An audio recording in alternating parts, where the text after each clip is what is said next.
Halo, siapa yang Ya, selamat siang Bapak Ibu semuanya. Terima kasih telah bergabung di seminar Menjadikan Anak Juara Kehidupan, sesi yang kedua. Sesi yang kedua ini yang akan menyampaikan Pak Tunggul Herbawono, ya, pendiri pemilik dari Finger Hits Talent Spectrum, konselor mengenai penelusuran bakat dan penjurusan. Gelarnya aja, jabatannya udah pas banget mengenai apa yang mau disampaikan. Nah, sebelumnya saya mau bersaksi sedikit mengenai materi Pak Tunggul, yaitu mengenai sidik jari. Tahun 98, tahun 2000, itu ada sebuah lembaga sidik jari masuk Indonesia, namanya Sanggarden. Dan waktu itu saya mulai berpikir, ya, karena waktu saya keluar negeri, saya tahun 92, itu usaha saya itu ekspor 100% sampai 98. Jadi sering sekali keluar negeri. Dan saya punya sekolah waktu itu juga, sudah punya sekolah Happy Holy Kid, jadi menangani anak-anak TK.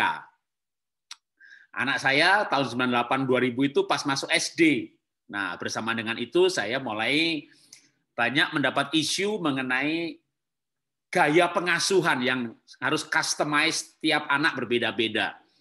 Dan alat ukur yang paling disarankan untuk mengetahui gaya pengasuhan itu sidik jari. Nah, waktu itu saya bingung. Kenapa? Kan saya memang pengusaha, tapi banyak orang memanggil saya itu Pak Pendeta Jarot gitu ya. Saking banyaknya khotbah. Jadi padahal saya itu bukan majelis, bukan penatua, bukan diaken, tidak ditahbiskan sebagai pendeta. Jadi di gereja di mana saya berjemaat, saya punya KKJ, kartu keanggotaan jemaat. Saya di GBI Pak Niko.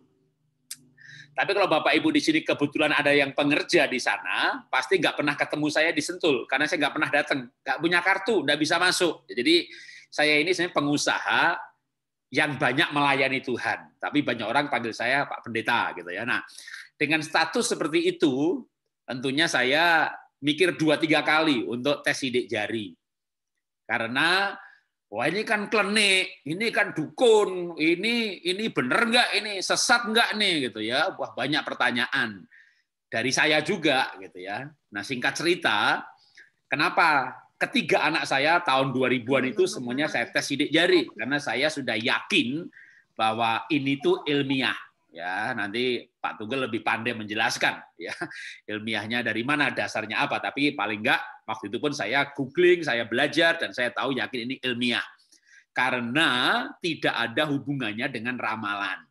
Berbeda dengan misalnya membaca garis tangan atau sidik jari, tapi hasilnya nanti ini umur 40 tahun cerai 2 kali gitu ya. Ini nanti bakal, wah, kalau meramalkan kejadian, saya berani berkata 100% udah pasti dosa dan sesat gitu ya.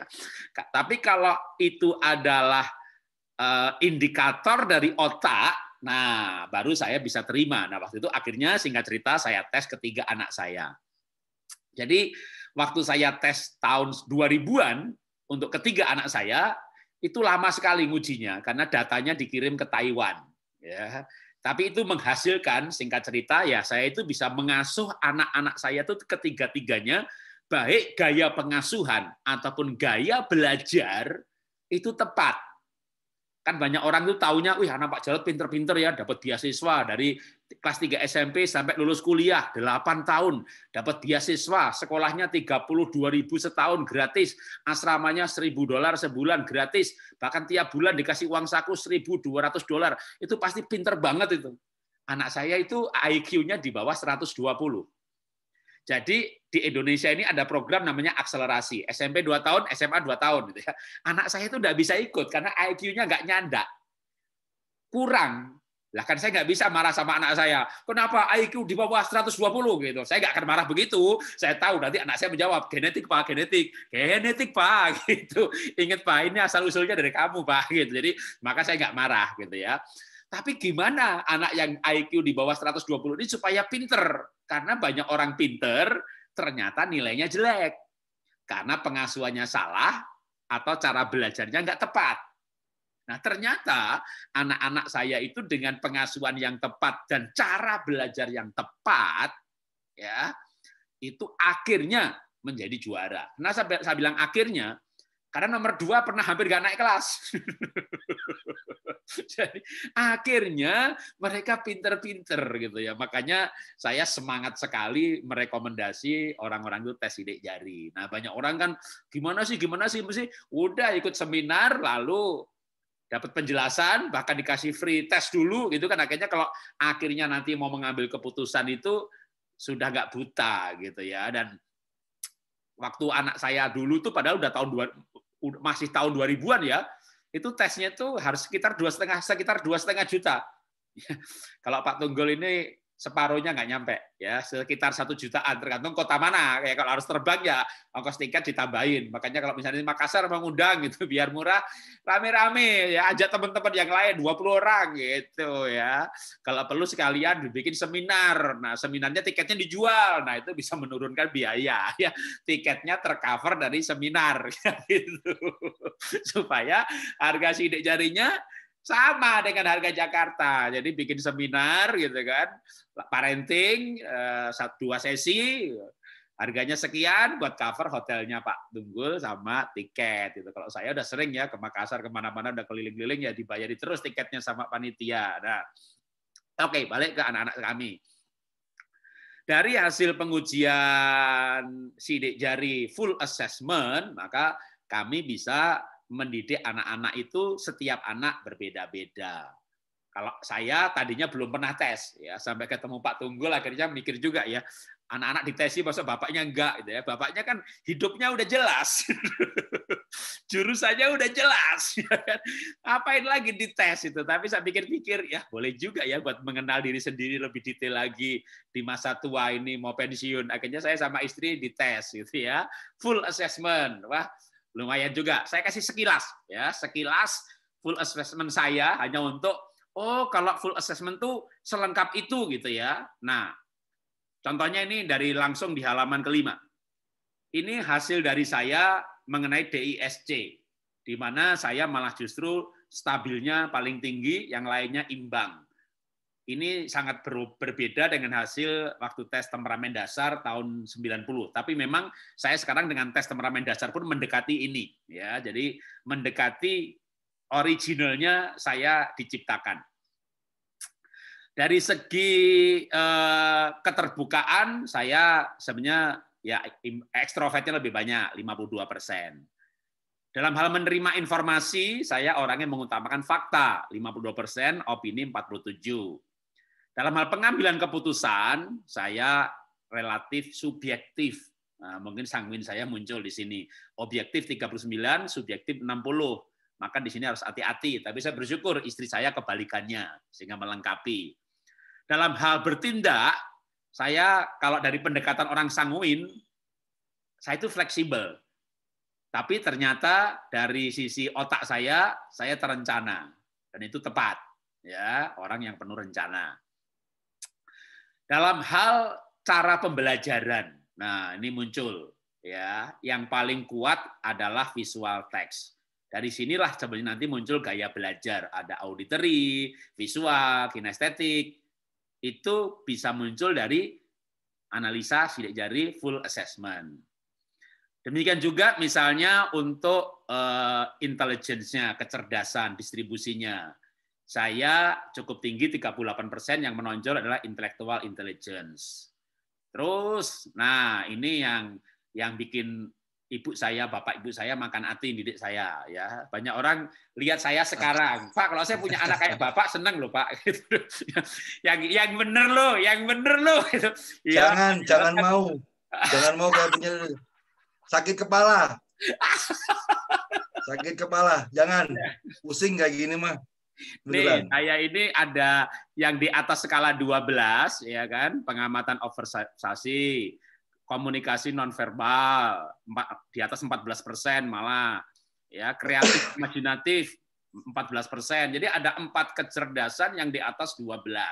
Nah itu kalau nggak bandel banget, nakal banget, beling banget, sakarpe dewe, susah diatur, kalau mau, kalau enggak ya mogol. Nah, itulah saya dulu waktu masih kecil, ya kan.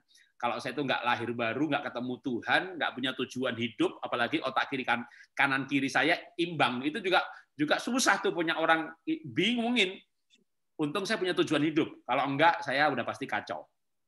Jadi, tapi begitu benar, nah saya jadi orang yang multi talent, multitasking.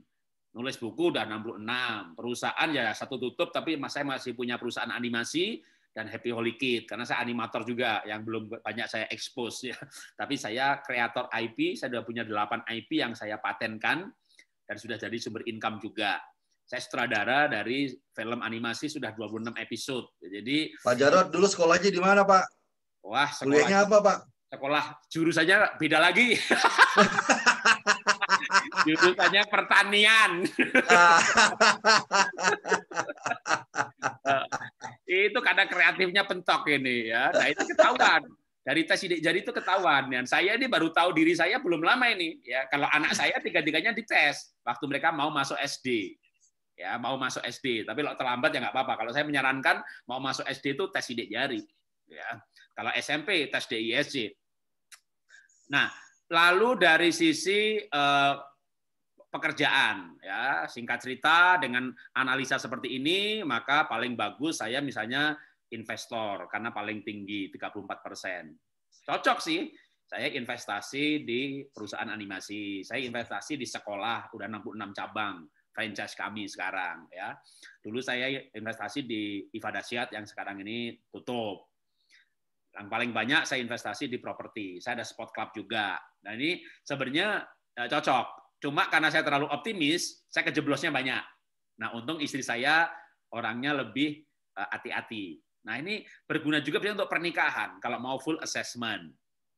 Misalnya, nah saya ini orangnya secara otak, daya tahan saya makin besar presentasinya, makin nggak tahan. Artinya sangat responsif. Kalau ada sesuatu tekanan, otak saya langsung nggak bisa tenang nih, mikir terus itu. Tapi ada baiknya, berarti cari solusi. Tapi mental saya ketahanannya 0%. 0% itu dalam arti mau ada gempa bumi, mau bangkrut, mau ditipu, mau difitnah, mental saya itu nggak terpengaruh sama sekali. Nah, di situ mungkin kekuatan saya. Ya, kalau punya anak yang ketahanan mentalnya 0, makin besar presentasinya, nah, Bapak Ibu harus hati-hati parentingnya. Ya. Dan seterusnya. Ini hasil dari analisa sidik jari full assessment itu seperti ini. Nah, nanti masih ada lagi apa? Tahapan belajar. Belum gaya nih, baru tahapnya. Tahapan belajar. Baru nanti kapasitas mental. Ada lagi, baru nanti di situ sekolah untuk penjurusan. Ya, mau bidang apa nih gitu ya? Nanti dipilih. Misalnya, kalau mau bagian sama-sama kedokteran, pilih yang A. Untuk saya aja nih kedokteran gigi bisa gitu ya, tapi kan saya udah terlanjur. Kalau mau teknik apa yang disarankan saya? Arsitektur karena pelukis gitu ya. Salah, saya nggak masuk di situ ya. Saya tekniknya pertanian, salah. Ya dulu saya kan nggak dites ini gitu ya. Ya jadi salah jurusan sekolahnya gitu ya. Nah ini itu hasil dari tes assessment lengkap ya. Kalau Bapak Ibu makanya nanti mau nambah free-nya atau mau langsung full assessment supaya saya sampaikan hal ini sekilas saja, paling nggak tahu gambarannya. Oh, kalau lengkap tuh seperti itu. Nah, tentu yang lengkap itu tidak gratis ya, karena di tempat yang lain 2 juta, 3 juta, 1 juta. Bapak Ibu gratis nanti dapat 1. Itu pun tapi udah bagus, ya kan?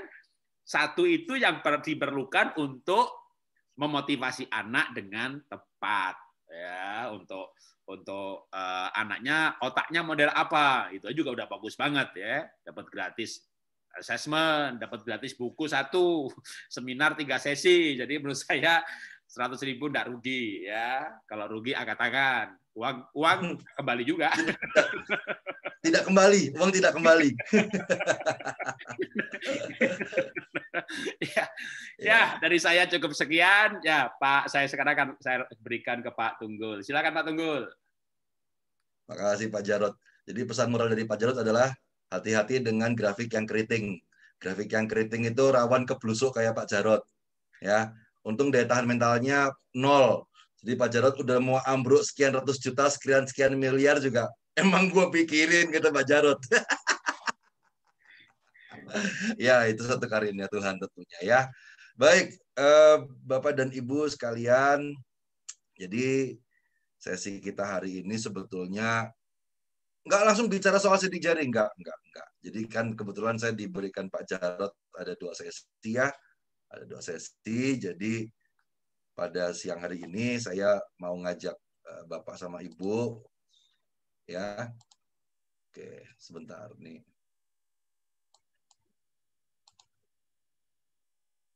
Ya, saya mau ngajak Bapak sama Ibu untuk ikut serta dalam kegiatan pengenalan proses belajar dan penjurusan. Ya, coba saya pengen tahu yang sesi yang kedua kemarin, yang sebelum ini juara kehidupan yang sebelumnya barangkali ada alumni nggak di sini coba? Kayaknya ada. Setahu saya sih yang dari Kucing alumninya. Coba kasih emoticon coba. Oh, ya ada alumni dari Gorontalo satu. Yang dari Kucing sih kayaknya juga alumni juga tuh. Kalau kata Pak Jarot kemarin ada 4 peserta yang kegiatan sebelumnya ya. Jadi di kegiatan ini sebetulnya ada tambahan informasi tentang penjurusan ya, yang bisa jauh lebih lengkap nanti buat Bapak dan Ibu sekalian ya. Baik. Bapak Ibu, izinkan saya memperkenalkan diri. Nama saya Tunggul Herbawono. Saya seorang praktisi teknologi psikobiometrik sidik jari. Psikobiometrik sidik jari. 2 suku kata, psiko dan biometrik. Psiko itu kondisi kejiwaan seseorang, sementara biometrik adalah sampel genetika. Jadi teknologi yang kita coba sampaikan ini adalah teknologi untuk membaca tentang potensi dasar seseorang dan dorongan alamiah seseorang. Ya, kurang lebih sudah 10 tahun malang melintang di dunia persidik jarian. Ya, untung aja muka saya nggak kayak sidik jari lama-lama. Ya, kegiatan parenting online jalan, sesi konseling online jalan. Ya, puji Tuhan, selama kegiatan ini juga dalam kondisi pandemi kami tetap masih bisa beraktivitas tentunya dengan baik ya. Oke, jadi Bapak Ibu, ini adalah kegiatan seminar anak menjadi juara kehidupan. Ya, juara kehidupan. Jadi definisinya saya dengan Pak Jarot sebetulnya setuju ya. Saya dengan Pak Jarot setuju bahwa juara kehidupan itu tidak identik dengan juara kelas. Tidak identik dengan juara kelas. Juara kehidupan itu adalah orang yang bisa menemukan jati dirinya, menemukan keunikannya, memanfaatkan apa yang dia miliki, kemudian dia bisa berhasil dengan dunia apa yang sedang dia geluti. Ya, itu namanya juara kehidupan. Ya, karena kata juara itu sendiri sangat subjektif sebetulnya. Kalau dibilang nomor satu terhadap apa? Ingat loh, di atas langit ada langit loh. Ya kan? Setidaknya saya menjadi juara bagi diri saya sendiri. Ya, semua yang berkumpul di sini itu pasti sepakat bahwa kita ada di sini tujuannya agar supaya bisa memberikan sebuah pengasuhan yang baik. Pengasuhan yang baik. Nah, itu harapan utama kita tuh di situ tuh. Kita bisa memberikan pengasuhan yang baik. Ya. Memberikan pengasuhan yang baik berarti sebagai orang tua juga menjadi fasilitator yang baik buat anak-anaknya. Jadi otomatis kita ingin memberikan yang terbaik sama anak. Nah, yang jadi masalah itu adalah kita tuh punya niat baik, tapi kadang-kadang nggak pas dengan apa yang dimiliki dan apa yang dimaui oleh anak itu sendiri. Ya, jadinya jadi kontradiktif. Nah, makanya kegiatan kita di siang menjelang sore hari ini mau membantu Bapak, Ibu tentang mengenal proses belajar, bakat, dan penjurusan sebagai salah satu hal yang harus sangat dipahami dalam proses pengasuhan seorang anak. Ya, oke. Oke.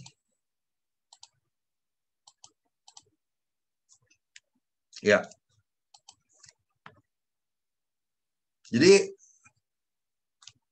banyak orang bertanya, Pak,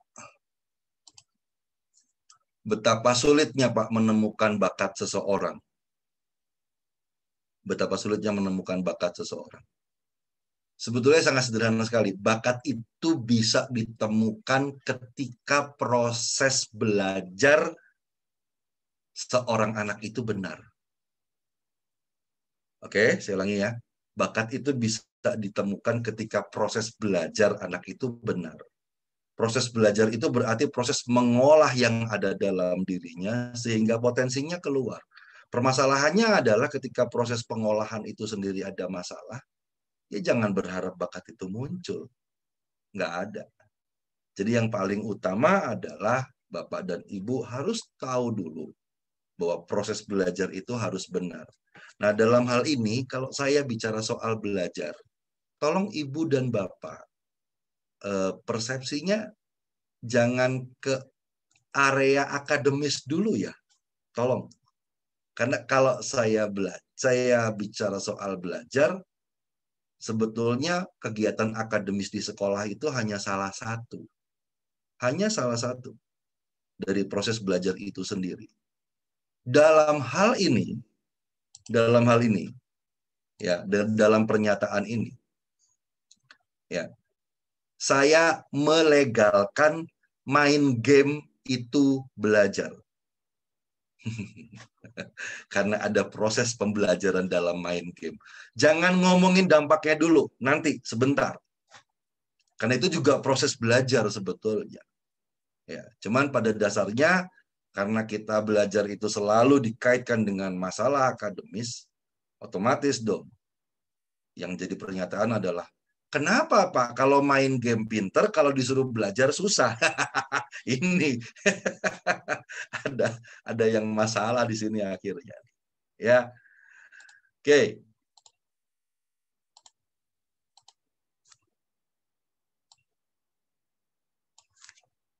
Tolong ketik di kolom komentar. Bantu saya ngartikan kalimat ini. I studied, but I didn't learn anything.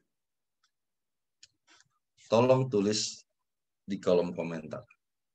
I studied, but I didn't learn anything. What do you think about that sentence? I studied, but I didn't learn anything. Ada yang bisa bantu saya translating?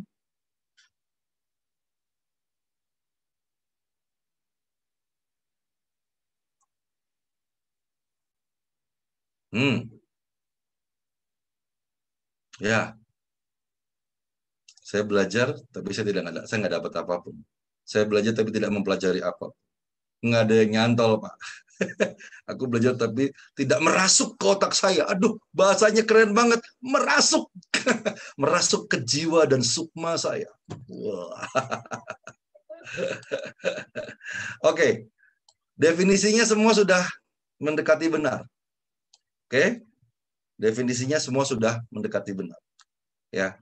Saya mau buktikan bahwa kalimat ini benar adanya. Oke. Saya mau buktikan kalimat ini benar adanya. Tolong, ada yang berani open mic di sini menjelaskan ini? Tabel sin kostan gunanya buat apa? Ayo. Tabel sin kostan. Halo. Halo. Hey. Udah lupa, Pak? Hei, nggak boleh lupa. Keren-kerenan. Buat keren-kerenan. Boleh. Iya, tahu fisika. Fisika apa matematika? Ayo, sin kostan. I studied but I didn't learn anything. Menghitung apa? Sudut. Menghitung sudut. Ya. Mana tuh yang ngomong? Mana yang ngomong? Mana yang ngomong? Siapa yang ngomong itu? Siapa yang ngomong itu? Ayo tanggung jawab. Menghitung sudut. Sudut apa, Bu? Ini, Bu. Sudut suatu bangun. Sudut Kayak bangun. Sudut-sudutan lah. Tuh udah jujur tuh. Mepet dulu nilainya, Pak.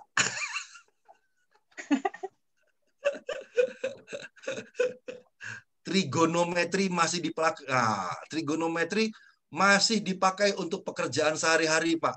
Satu orang mengatakan di antara yang lain ngomong sudah mumet dan sudah. Oke, Pak Rasdianto. Saya mau cari Pak Rasdianto. Mana Pak Rasdianto? Pak Rasdianto. Nah, ini dia bintang kelas kita ini. Saya suka orang cerdas. Saya suka orang pintar. Pak Rasdianto, tolong wajahnya lebih mendekat ke kamera, Pak. Biar gantengnya naik beberapa poin, Pak Rasdianto. Coba, Pak, bisa ceritakan sama saya, Pak. Itu digunakan sehari-hari untuk apa, Pak? Sebenarnya practically cukup jarang sih, Pak. Tapi karena saya bekerja di industri migas gitu ya. Jadi memang beberapa hal dalam perhitungan, misalnya perhitungan cadangan migas, kita masih pakai sih, Pak. Tapi sudah ada tools, sudah ada alat sebenarnya. Gitu. Oke. Thank you, Pak Rasdianto. Berarti trigonometri digunakan hanya oleh Pak Rasdianto.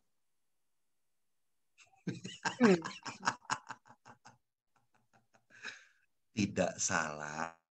Tidak salah. Ya kan? Tidak salah.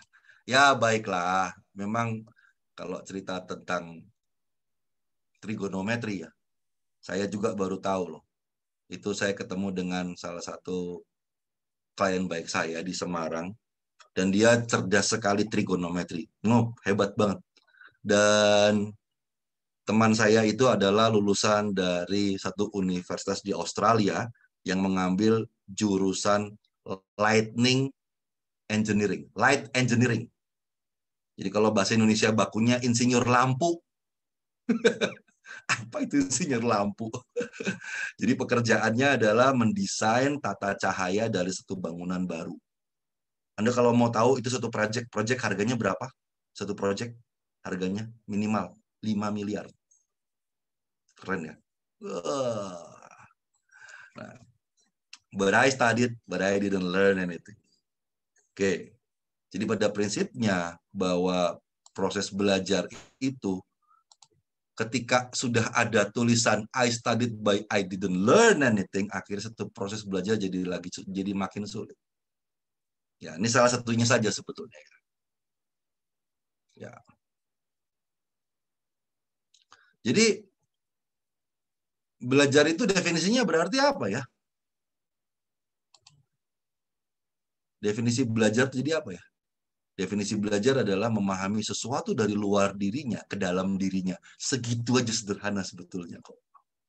Definisi belajar adalah memahami sesuatu dari luar ke dalam dirinya. Karena ada ketertarikan sehingga dia mau mempelajari itu. Nah, oke, yang jadi masalah hari ini adalah kenapa dia nggak mau belajar. Wah, ini kalau saya ngomong kenapa dia nggak mau belajar, pasti beberapa orang di sini pasti ngomong gitu. Iya, dulu mantan saya nggak mau belajar sih, akhirnya nggak jadi sama saya deh. Yang pada susah move on ngomongnya begitu tuh biasanya tuh. Kamu sih nggak belajar dari masa lalu.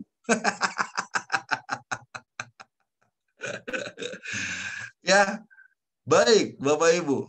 Jadi kalau mau definisi cari KBBI aja lah. Ya. Cuman yang jelas tadi saya sudah sampaikan. Sederhananya seperti itu. Memahami sesuatu dari luar ke dalam. Nah, sekarang jadi masalah adalah memahami dari luar ke dalam. Itu bisa begitu tuh. Gimana caranya gimana? Caranya gimana? Oke.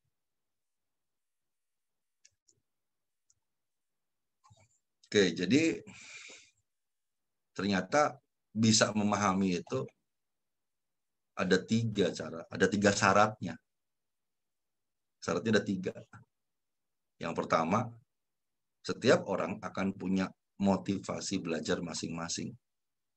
Ya, Tiap orang itu punya motivasi belajar masing-masing. Dan nggak bisa disamain itu motivasi satu dengan lainnya, nggak bisa disamain. Ya. Kemudian yang kedua, tiap orang punya proses belajar mereka masing-masing. Gaya belajar mereka masing-masing.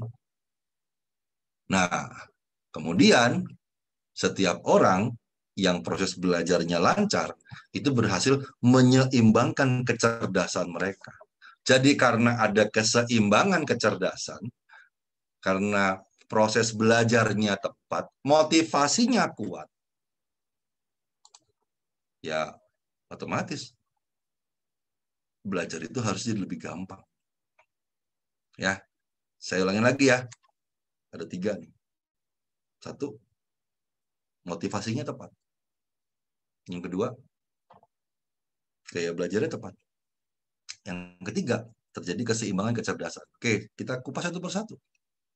Motivasi itu apa sih? Oke.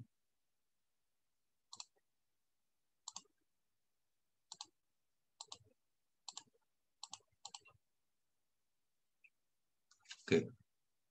Sampai di sini saya dan Bapak Ibu harus bersepakat ya. Saya paksa Anda semua nih sekarang.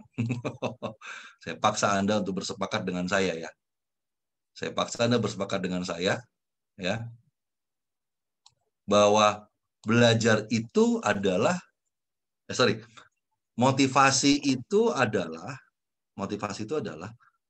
dorongan internal dan eksternal. Jadi motivasi adalah dorongan internal eksternal dari dalam diri seseorang yang diindikasikan dengan adanya hasrat, minat, dorongan, kebutuhan, harapan, cita-cita, dan penghormatan. Sederhananya, gampangnya, motivasi adalah dorongan dari dalam dirinya dia. Nah, sekarang permasalahannya adalah dorongan dari dalam dirinya itu kayak apa sih? Berasal dari mana sih?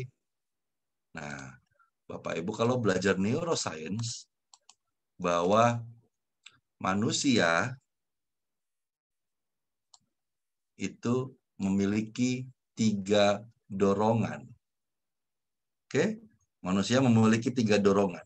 1, orang mau melakukan sesuatu atas dasar faktor keyakinannya. Yang kedua, orang mau termotivasi, terdorong oleh faktor perasaannya.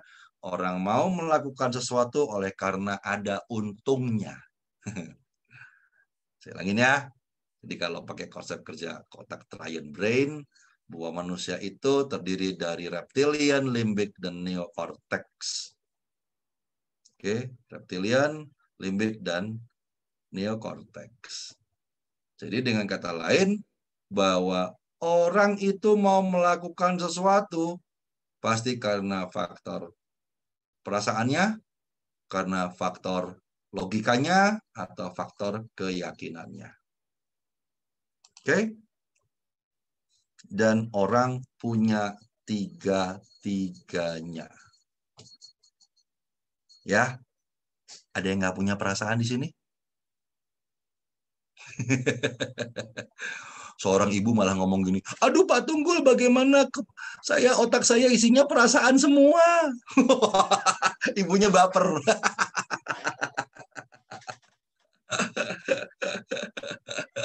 Mentang-mentang perempuan, ya nggak gitu. Enggak. Saya pikir semuanya punya. Nah, ini yang harus dipahami dulu. Jadi, ada anak bisa belajar, mau belajar, syaratnya itu macam-macam. Ada yang mau belajar tapi syaratnya aku dikasih hadiah ya. Kan?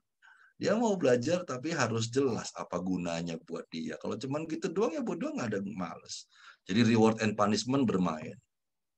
Ada yang mau belajar tapi disuruh lama banget biasanya. Makan dululah, minum dululah, tidur dululah, ini dululah. Wah, itu namanya mau belajar tapi syarat dan ketentuan berlaku. Ya. Ada yang mau belajar tapi syaratnya, oh, aku mau belajar tapi miss-nya yang cakep ya.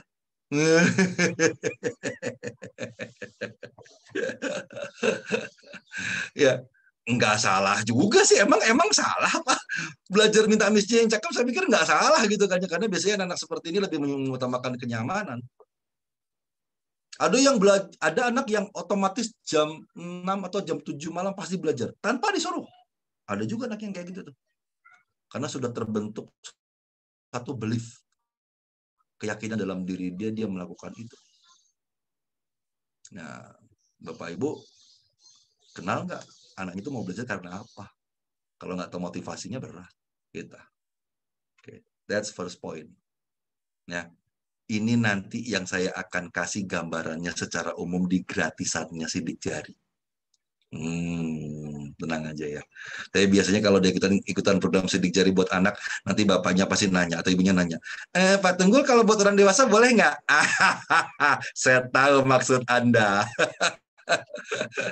Pengen ngintip si bapak, gimana caranya ngasuh bapak dengan baik.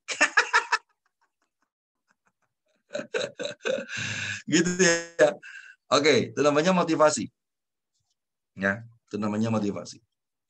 Ya, setiap orang punya motivasinya yang berbeda-beda. Oke, yang kedua, gaya belajar.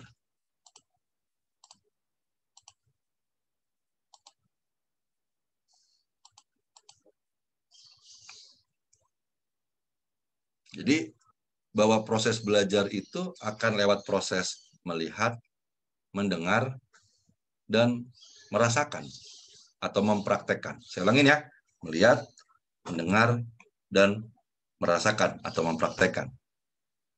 Ya, melihat, mendengar, dan merasakan. Nah, dari tiga itu di breakdown lagi. Melihat teks tulisan atau melihat gambar. Oke, kemudian mendengar suara. Kaitan dengan suara itu apakah tentang mendengar suara kata atau bunyi-bunyian. Merasakan itu artinya apakah gerak tubuh secara keseluruhan atau perabaan. Oke. Jadi ada visual text, visual picture, auditory linguistic, auditory musikal, kinesthetic body, dan kinesthetic tactile. Ya. Asik, saya dipoto sama Pak Johan. Cheese dulu. Cheese. Cheese lagi.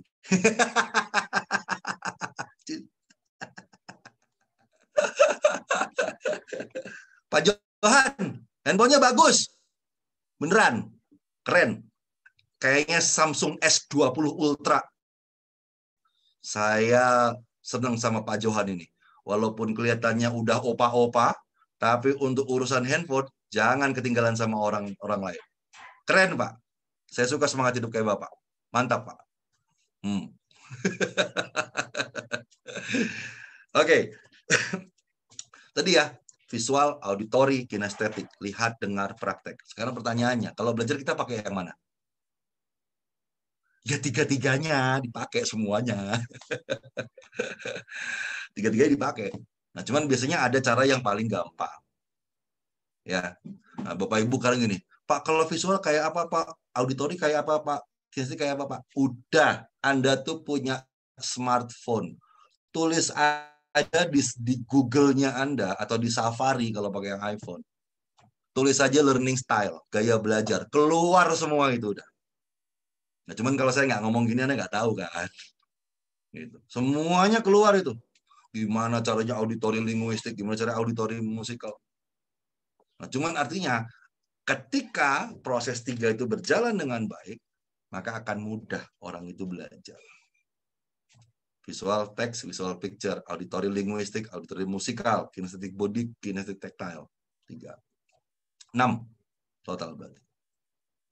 Oke. Baik. Sekarang yang ketiga.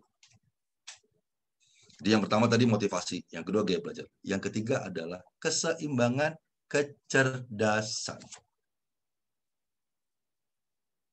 Ini kasusnya kayak gimana ya? Begini. Anda bisa bayangin nggak ketemu orang yang pinter tapi emosian? Pinter tapi emosian. Ya, itu sepinter apapun. Ya, sepinter apapun. Itu kemungkinan nilainya itu jadi tidak stabil. jadi nggak stabil. Ya. Jadi pada dasarnya satu proses belajar itu akan terdukung dengan baik ketika ada keseimbangan kecerdasan. Nah, ini namanya keseimbangan kecerdasan. Nah, mudah-mudahan saya dipoto sama Pak Johan lagi.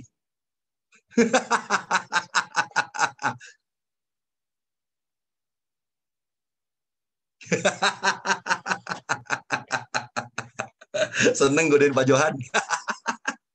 Bapak Ibu mohon maaf ya, saya kalau bawain beginian nggak pernah serius. Tapi yang penting Anda dapat esensinya ya. Ya, ini hari Minggu, tolong kerut-kerutan di muka ini kita buat lebih enak lagi ya. Kalau saya masalahnya nggak pernah ke skincare. Kalau Ibu Ria tuh kayaknya rajin ke skincare tuh, kelihatan banget itu. Bling-bling ya. Kalau saya pakai Lifebuoy aja Ibu. Ya, baik. Keseimbangan kecerdasan. Jadi Bapak Ibu lihat bahwa pada dasarnya satu proses belajar itu akan sangat membutuhkan dukungan 3 kecerdasan ini. Kecerdasan emosi, kecerdasan intelektual, dan kecerdasan fisik. Jadi Anda tahu kan kenapa sekarang anak itu susah buat belajar gitu kan. Karena ketiga-tiganya ini harus seimbang. Baik kecerdasan emosi, intelektual, dan fisik. Tiga-tiganya harus seimbang.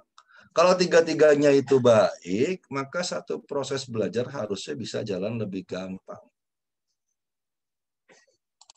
Ini kalau ada yang nanya lagi sama saya, Pak gimana Pak cara naikin kecerdasan emosional, kecerdasan emosi? Saya akan jawab, googling. Bahannya sudah ada lagi itu semuanya. Beneran meningkatkan kecerdasan emosi anak, ketik aja beres. Cuman masalahnya kalau saya tidak menyampaikan kayak gini, Anda nggak dapat anchor-nya. Masalahnya itu aja kok. Ya. Jadi harapannya ketika saya menyampaikan satu informasi seperti ini, teman-teman jadi tahu harus ngambil bahannya apa, harus ini apa. Tapi yang jelas, ketiga kecerdasan itu harus punya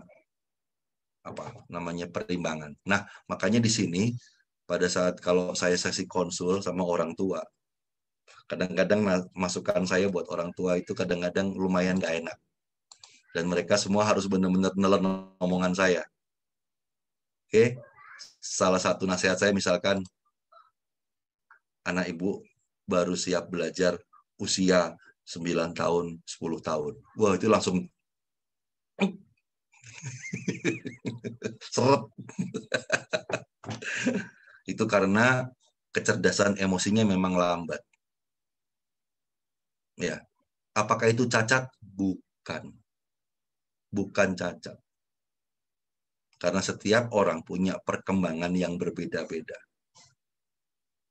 Nah, ada anak yang punya kemampuan akselerasi yang kuat sekali, sehingga IQ-nya tinggi, sekolahnya kenceng, tapi sebetulnya anaknya masih pengen main. Sering nggak dengar? Pernah dengar nggak? Tiba-tiba mogok di sekolah, kelas 3 udah nggak mau sekolah lagi, kelas 4 udah nggak mau sekolah lagi. Di sini karena tidak ada ketidakseimbangan tadi. Antara kecerdasan emosi, kecerdasan intelektual, dan kecerdasan fisik. Physical intelligence. Ya, jadi sebetulnya gampang. Iya Pak, Bapak ngomong gampang Pak. Puyeng kami Pak.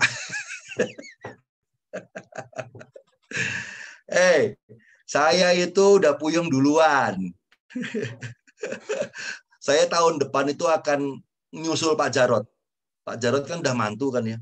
Pak Jarot, tahun depan saya mantu Pak Jarot. Awas kalau nggak datang Pak Jarot. Ya. Ya. Ya, tahun depan saya sudah punya mantu, 2 tahun lagi saya sudah jadi kakek. Tuh, ya kan? I've been through all of this. Ya, didik anak yang ranking 3 dari bawah lah. Didik anak saya yang bolos 9 kali hari Kamis doang lah. Luar biasa. Semua sudah saya laluin itu. Tapi karena saya paham ada konsep 3 kecerdasan itu.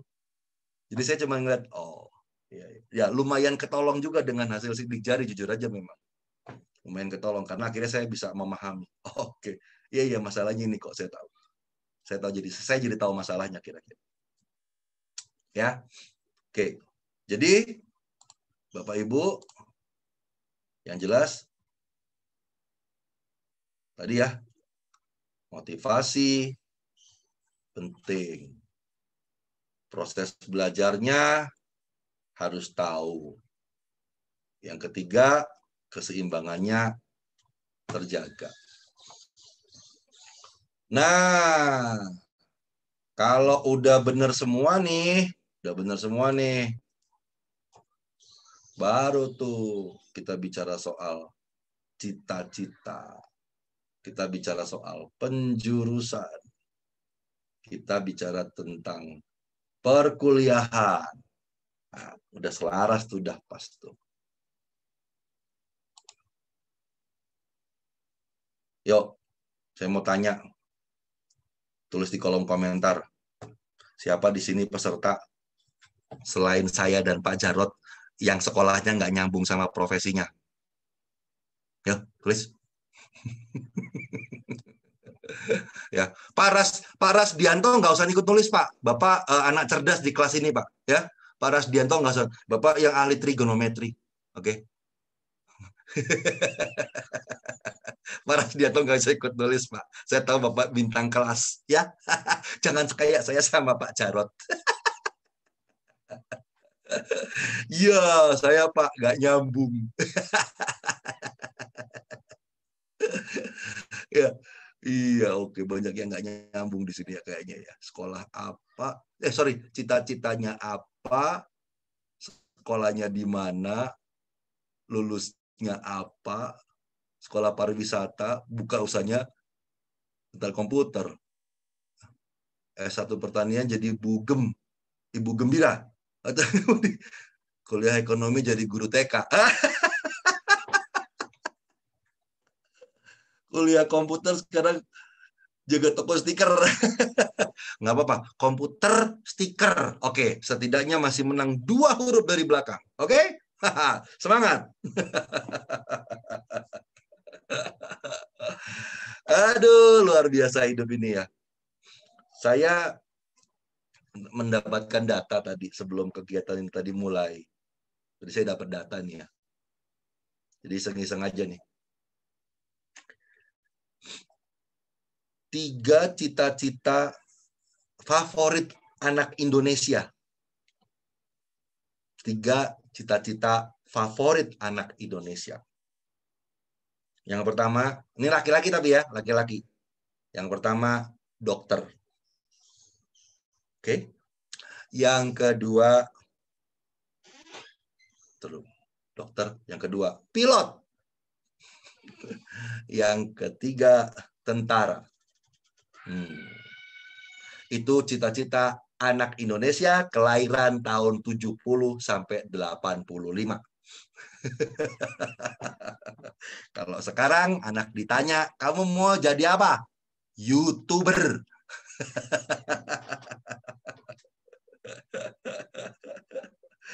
Itu anak laki-laki tuh. Kalau anak perempuan, yang favorit. Pertama, guru.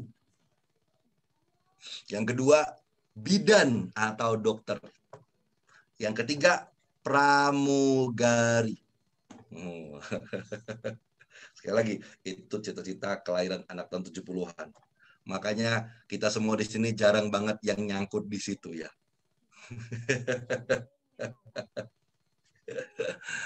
Aduh, luar biasa hidup ini ya. Beneran. Jadi Bapak Ibu,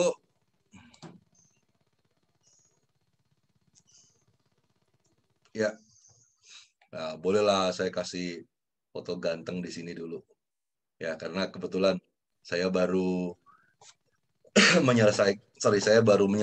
menuntaskan 1 anak saya yang kebetulan sudah lulus kuliah tahun ini. Ya, sudah lulus kuliah tahun ini.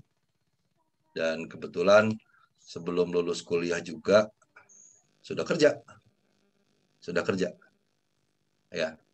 Jadi sekarang saya mau tanya, esensi berkuliah itu apa ya? Jadi esensi sekolah lanjutan itu ternyata apa ya? Bapak Ibu. Ketik di kolom komentar. Jadi esensi kuliah itu sebenarnya apa ya? Nambah channel. Oke, terus nambah channel ya Bu Elvina ya. Dari TVRI sekarang ada RCTI gitu ya Ibu ya. Nambah channel tuh Bu. Sekarang ada Mola TV Bu. Status.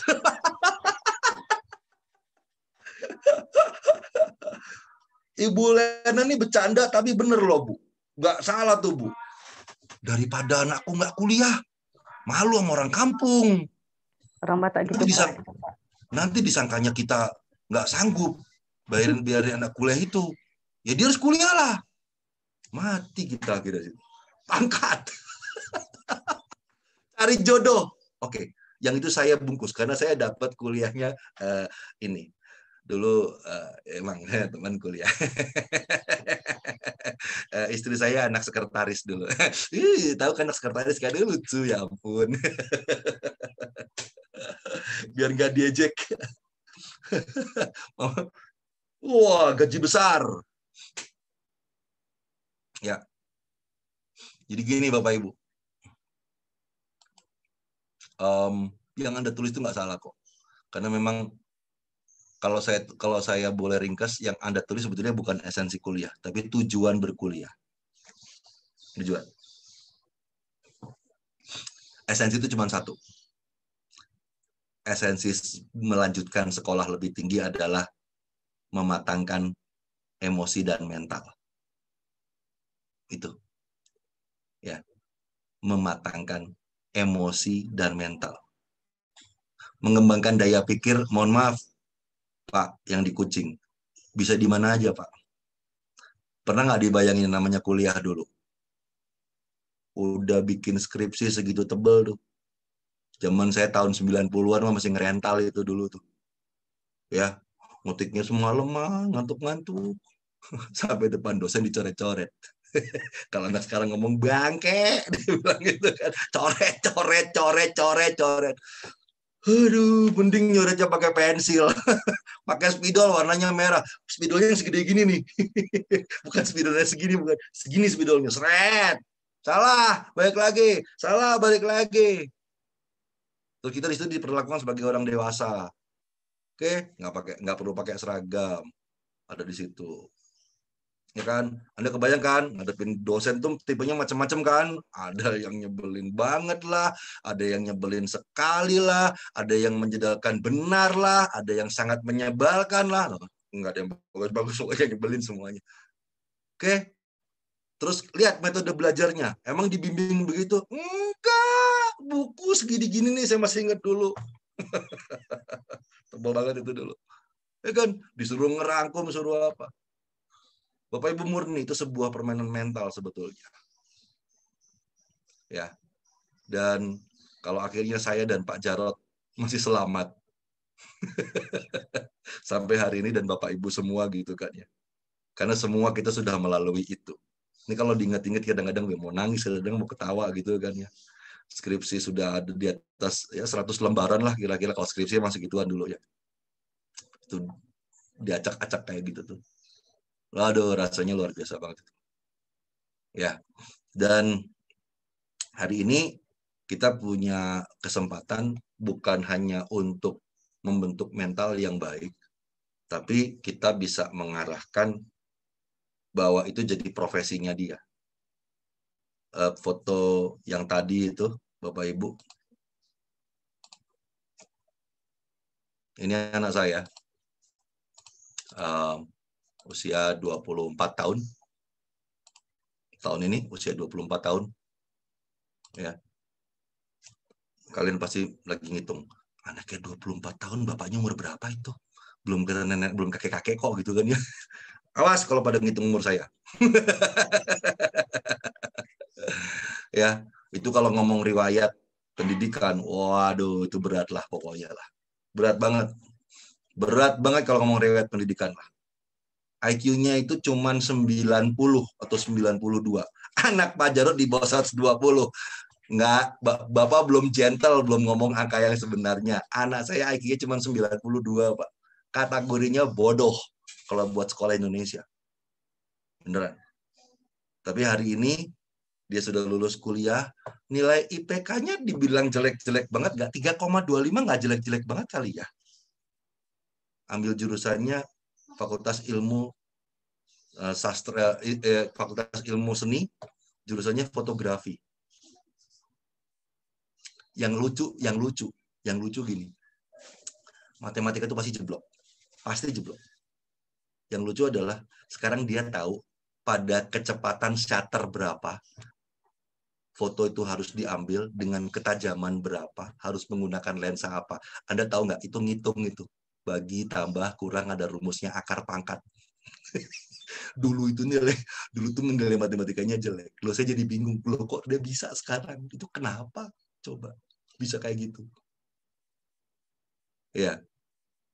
Nah, akhirnya ya udah, saya kuliah ambil fotografi, lulus. Tahun depan minta kawin. Oh, ya kan? Saya udah hampir jadi simbah sekarang, jadi kakek. Tapi ya, mari semua berbahagia karena semua pasti punya jalannya ya, pasti punya jalannya. Nah, Ibu Bapak, berarti sekarang harus ada strategi lagi nih. Gimana caranya agar supaya kuliah itu pas sama anak itu? Oke. Sama kayak tadi, kalau belajar ada tiga syarat utama. Nah, kalau milih jurusan juga sama. Yang pertama, motivasi. Kembali lagi motivasi. Nih, saya kalau nulis motivasi segini, saya bukan motivator loh ya, tolong. Saya kalau dengar kata motivator suka merinding nggak jelas gitu. Bukan loh ya, saya kurang nyaman dengan kalimat itu gitu ya. Cuman gini, ketika Anda mau kuliah, tolong tanyain, kenapa kamu mengambil itu? Cecer aja, cecer pertanyaannya. Karena kalau saya cecer. Saya cecer. Saya minta jawaban yang terbaik dari kamu dan saya nilai itu layak sebuah jawaban itu. Kalau cuman ya karena gini. Oh ya, berarti dia belum tahu banyak ya. Loh, tugas kita sebagai orang tua kan sebenarnya bukan cuma nyecer, tapi kita harus memberikan pencerahan. Apakah motivasi yang dia miliki itu sudah tepat ketika dia ambil ke situ? Gitu. Ya. Jadi kalau saya ngomong motivasi sama anak TK sama SD mungkin kitanya yang harus masih bermain, tapi kalau udah anak SMA yang udah mau lulus kuliah, sampai ada anak ngomong, aku tuh bingung mau kuliah apa. Berarti kan jangankan ngomong jurusannya, motivasinya juga sudah nggak jelas. Motivasinya apa? Gitu. Ya. Oke. Yang kedua, kalau bicara soal perkuliahan, karakter. Karakter ini penting. Karena nanti karakter, kalau Anda nggak kenal karakter anak Anda, kita jadi nggak ngerti misalkan. Ya. Kalau Anda nggak tahu karakter anak Anda jadi nggak ngerti. Sebentar, Pak Johan kayaknya mau foto lagi. Boleh Pak, boleh. Boleh Pak, silakan difoto Pak. Boleh. Siap. Ya, karakter. Jadi ini di sini ada definisinya nih ya. Ada definisinya nih. Kebiasaan, perilaku, sikap, sifat, watak, temperamen, kebutuhan. Bahkan dari kebiasaannya kita udah bisa tahu kok mana yang kira-kira dari kebiasaannya. Mana yang kira-kira cocok masuk kemiliteran, mana yang cocok masuk ekonomi, itu udah kelihatan tuh habit anak itu sebetulnya. Jadi misalkan Anda punya anak yang karakternya kayak generasi kayak kaum rebahan gitu. Generasi senja, anak senja. Anak sekarang ngomongnya anak senja. Tahu nggak? Anak senja. Itu di TikTok banyak tuh, anak senja itu. Gaya hidup itu santai, senang, enak, nyaman. Nah, sekarang kita harus tahu, itu tuh ikut-ikutan atau memang originalnya dia kayak gitu. Nah, kalau originalnya dia kayak gitu dan memang itu nggak bisa dirubah, terus kemudian Anda minta tiba-tiba anak kayak gitu masuk ke militeran, please dong. Masa sih orang begitu bisa buat ke sekeras itu? Jadi bagusnya apa, Pak? Ya buka kafe dong. Buka kedai kopi dong. Kan ini anak senang sosialisasi. Nah, jadi karakter bisa. Nah, kalau mau baca karakter tuh Pak Jarod udah masukin linknya banyak banget tuh buat foto karakter lah, apalah silakan dibaca. Karena yang jelas dari karakter itu muncul passion. Passion. Passion. Passion. Ya.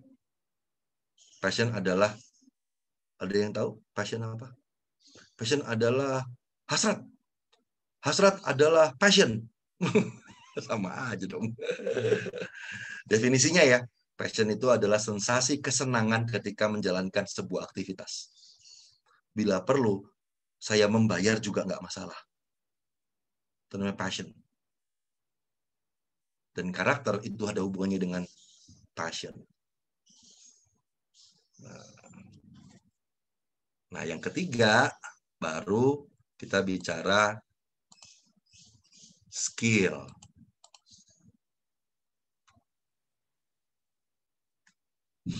Oke. Potensial skill. Ya, kita baru bicara soal potential skill. Ya.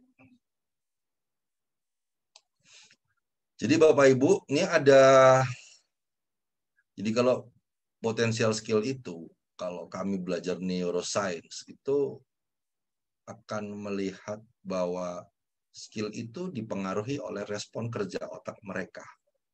Nah, ini ada yang warnanya ungu, ya, ungu ini. Ada yang warnanya merah, kemudian,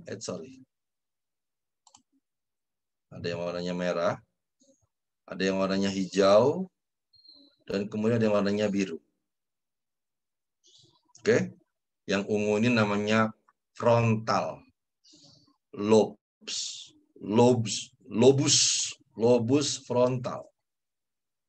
frontal, depan ya, frontal itu depan. Kemudian yang tengah itu namanya parietal, belakang itu occipital, samping namanya temporal. Oke, depan, tengah, belakang, samping. Depan, tengah, belakang, samping.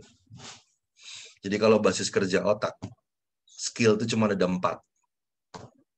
Skill cuma 4. Mikir, gerak, lihat, ngomong. Saya ulangi ya. Mikir, gerak, lihat, ngomong. Dia kuat di mana? Di area itu.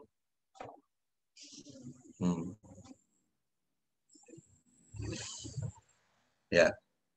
Kalau Anda ngelihat gejala, Pak, anak saya, Pak, berhenti ngomong tuh kalau cuma tidur, Pak.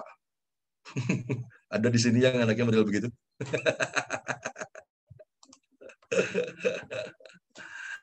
Ya. Ya. Berhenti ngomong kalau cuma tidur, Pak. Udah, karena mamanya nggak ngerti, anaknya disuruh diem. Diem, berisik kamu, ngomong aja. Padahal bakatnya ngomong. Kasihan banget itu anak kan. Coba. Ingat ya, mikir, gerak, lihat, ngomong. Dia cenderung lebih pada yang mana. Nah, dari tadi itu semuanya baru kita dapat. Oh, kamu mau kuliah di mana? Ada yang tahu nggak di sini di Indonesia ada berapa fakultas? Berapa jurusan? Pasti mau ngetik. Banyak, Pak. Iya, banyak. Saya juga tahu banyak. Nih, saya kasih bocoran ya. Yang paling gampang aja buat memahaminya. Ya. Tuh, bocoran. Buat Bapak Ibu. Sik. Ya, Pak Johan, saya difoto lagi, Pak. Hai.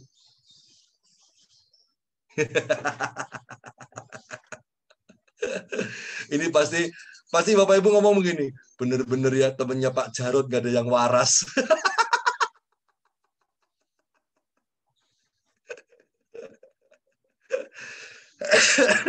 Ya, Pak Jarod sama saya ya sama lah kurang lebih, cuman beliau kan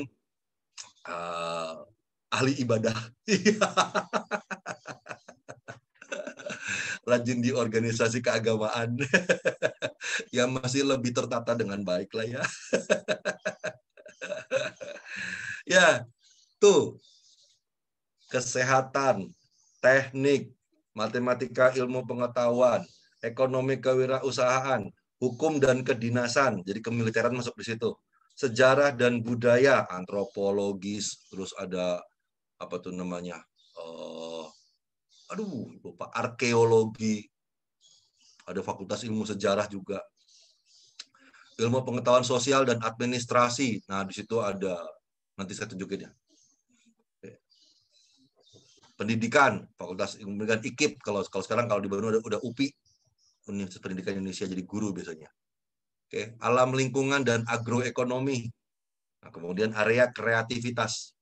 Termasuk anak saya masuk ke Fakultas Ilmu Seni Sastra, FIS, jurusannya fotografi dan sinematografi. Ya. Oke. Mudah-mudahan sudah dipoto.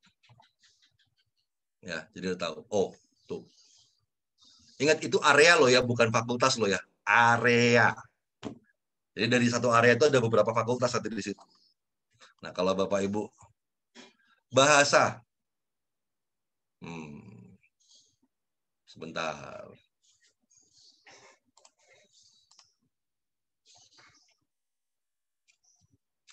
Bahasa masuk ke sini. Pengetahuan sosial. Oh, sorry. Bahasa itu sebetulnya, bahasa itu kalau ngomong area ya, ini bukan fakultas ya. Ngomongnya area ya, bukan fakultas. Itu di teknik. Karena bahasa itu lebih teknis. Ingat ya, sekali lagi ya, bahasa itu di teknik. Ingat, areanya, area, bukan fakultasnya loh ya, area. Karena belajar bahasa itu benar-benar ada tekniknya gitu. Grammarnya, spellingnya, pronunciation-nya. Jadi arti teknik itu mungkin teknis. Lebih teknis. Ya. Bahasa. Kalau komunikasi itu di IPS. Beda. Ya. Oke. Nah, kalau Bapak Ibu pengen lihat lebih jauh kayak apa sih nanti penjurusan-penjurusan itu gitu ya. Nah, saya share screen buat Bapak Ibu nih ya.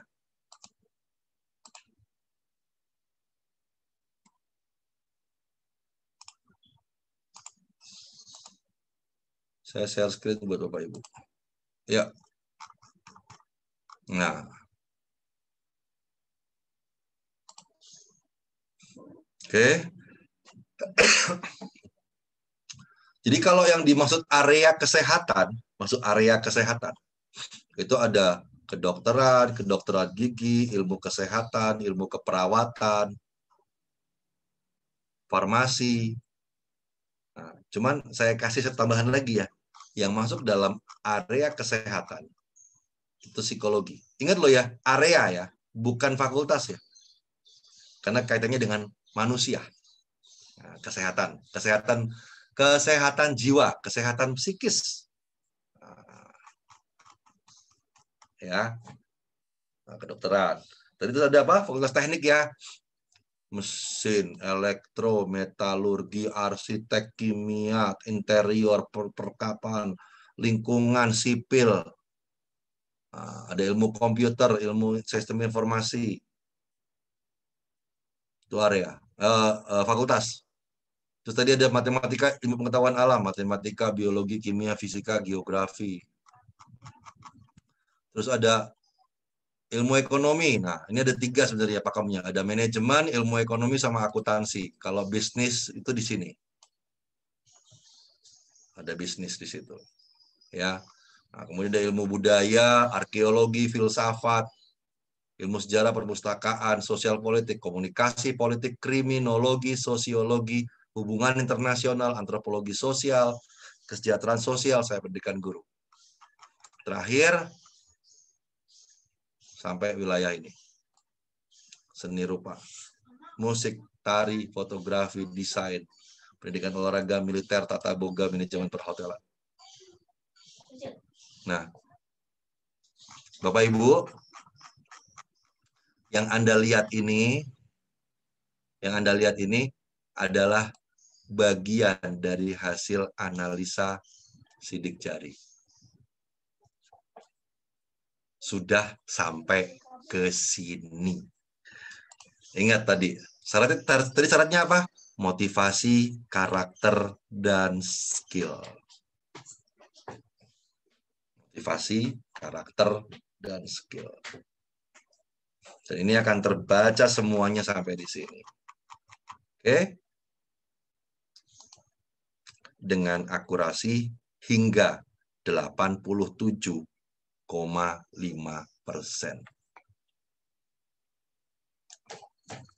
Ya, yang nanya biaya nggak saya jawab dulu, ntar.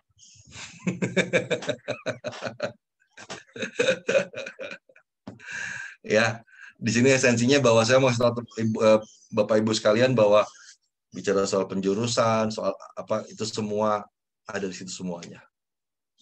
Ya, tadi berarti kan ketika kita bicara soal perkuliahan, apa saja yang harus kita pahami? Oh, kita harus pahami motivasinya. Kenapa dia mau melakukan itu?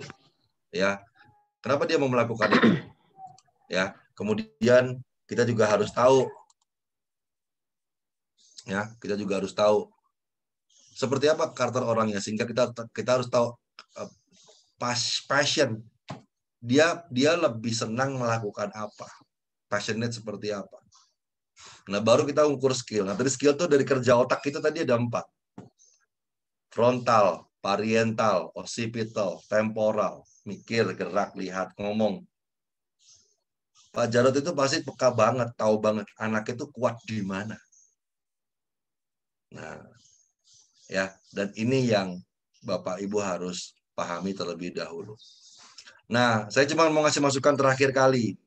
Ini sih mungkin terjadi sekarang atau enggak ya. Cuman kadang-kadang akhirnya seorang anak, saya juga banyak dapetin, saya akhirnya tetap ngambil fakultas negeri walaupun jurusannya saya tidak suka, yang penting saya kuliah dulu. Banyak gitu kasus kayak gitu saya temukan. Ya. Boleh nggak Pak kayak gitu Pak? Jawabannya 2. Bisa boleh, bisa enggak. Gimana anak itu sendiri. Jadi saya kembali lagi, motivasinya apa? Kalau dia sudah siap dengan jalan berputar, atau jalan berputar artinya kayak Pak Jarod dari Fakultas Pertanian dan sekarang tiba-tiba jadi pembicara gitu ya. Itu pasti sudah ada satu track jalan yang dibuat sebetulnya. Ya. Yang penting secara emosi bisa tercover dengan baik. Baik, Bapak Ibu, buat yang setoran sidik jarinya, saya kasih tahu ya, buat yang mau setoran sidik jarinya, oke, kalau ada yang mau bertanya silakan sambil nulis nggak apa-apa, nanti saya jawab. Ya, bagi yang mau setor sidik jari, saya perlu jempol, telunjuk, tangan kanan. Saya ulangin ya. Saya perlu jempol, telunjuk, tangan kanan. Jempol, telunjuk, tangan kanan. Oke. Bisa Anda cap, pakai cap, tempelin ke kertas, terus kemudian kertasnya difoto, kirimin ke saya. Itu bisa. Atau cara yang kedua, kalau mau lebih praktis, langsung difoto. Tapi guratnya harus kelihatan semuanya. Nah, begitu difoto, habis difoto, terus dikasih nama di fotonya itu. Diedit dikit dulu ya, diedit. Misalkan tulisin jempol kanan, telunjuk kanan. Ya, tulisin kayak gitu. Ya, difoto jempol telunjuknya di foto. Itu bisa. Jempol, telunjuk, tangan kanan. Tolong perhatiin, kirimnya besok, jangan sekarang. Karena sekarang libur. Staf saya perlu istirahat, termasuk yang punya fingerhead juga perlu istirahat. Please. Kita punya waktu 2 hari. Senin, dan Selasa. Ya, Senin, Selasa. Pak, nanti penjelasan hasilnya kapan, Pak? Penjelasan hasilnya saya umumkan lebih lanjut, cuman yang jelas tidak mungkin minggu depan. Jadi kemungkinan minggu depannya lagi. Karena kalau minggu ini, ya, minggu ini, Senin sampai Sabtu, penuh. Wah, penuh. Ya ampun, penuh. Ya, penuh banget. Ya, jadi kemungkinan nanti saya akan ininya di hari Selasa minggu depan lah. Tapi saya akan cek lagi ya. Tapi tolong nanti sidik jarinya tolong dikirim ya. Senin atau Selasa sekarang. Oke. Mau tanya, saya lihat referensinya A, B, C, D. Tapi untuk nilai A, B, C, D juga, mau tanya, saya lihat referensi ada A, B, dan C. Tetapi untuk nilai A, B, dan C-nya juga banyak. Apakah dari hasil tersebut bisa terlihat rekomendasi sampai 3-5 jurusan? Oke. Jawabannya Pak Iwan. Ya, Pak Iwan jawabannya gini. Referensi A, B, dan C itu nanti ada skor juga yang berbeda-beda dari masing-masing jurusan. Ya, skornya beda-beda. Ada beda skor dari motivasi, karakter, dan skill. Jadi misalkan gini, referensinya A. Ya, referensinya A. Motivasi 100, karakternya 80, skillnya 70. Masuk referensinya A. Itu nanti akan beda dengan yang referensinya A juga, tapi skornya misalkan 90, 80, 80. Itu nanti beda lagi, Pak. Jadi satu dengan lain itu berbeda. Ya, satu dengan lain berbeda. Jadi kita harus lihat nanti cara scoring itu bisa kita persempit lagi, bisa kita kompres. Cuman akhirnya ada tipe pengembangan bakat tuh ada 2 model. Ada yang generalis, ada yang spesialis. Kalau generalis itu akan bisa lebih punya banyak hal. Punya banyak peluang. Ya, kalau spesialis lebih. Oke. Talent spektrum anak saya itu 9 tahun yang lalu. Bu Lili, nanti japri aja ya Bu, karena saya harus lihat dulu kayak gimana itu reportnya yang seperti apa dulu. Ya, kalau mau full assessment caranya gimana Pak? Caranya ketik tunggul spasi rek daftar, kirim ke gampang Bu Maria. Kalau mau full assessment nanti di grup saya kasih semua informasinya ya.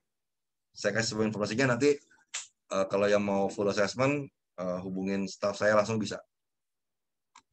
Pak, bicara passion saya pernah dengar di seminar. Justru ada beberapa orang yang sangat sukses, justru mereka bekerja bukan di passionnya karena mereka keluar dari zona nyaman dan memaksimalkan kemampuannya. Gimana menurut Bapak? Bintang kelas kita bertanya, saya paling suka ini kalau nanya kayak gini deh. Pak Rasdianto. Pak Rasdianto, jadi gini, ya, kalau di dalam kegiatan seminar, otomatis bahwa orang itu harus dibangun motivasinya. Nah, saya melihat bahwa passion itu tidak ada hubungannya dengan zona nyaman. Comfort zone. Tidak ada hubungannya. Contoh yang paling sederhana lagi nih Pak Rasdianto. Passion saya ngomong, Pak. Passion. Bicara. Bicara dengan orang. Gitu kan ya.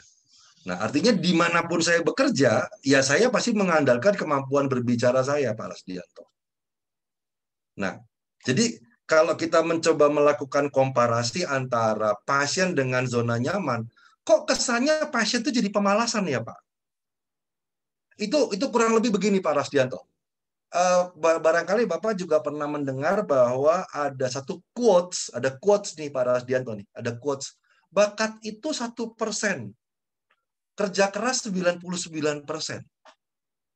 Itu malah saya tanya Pak. Dia bilang bakat itu 1%, kerja keras itu 99%.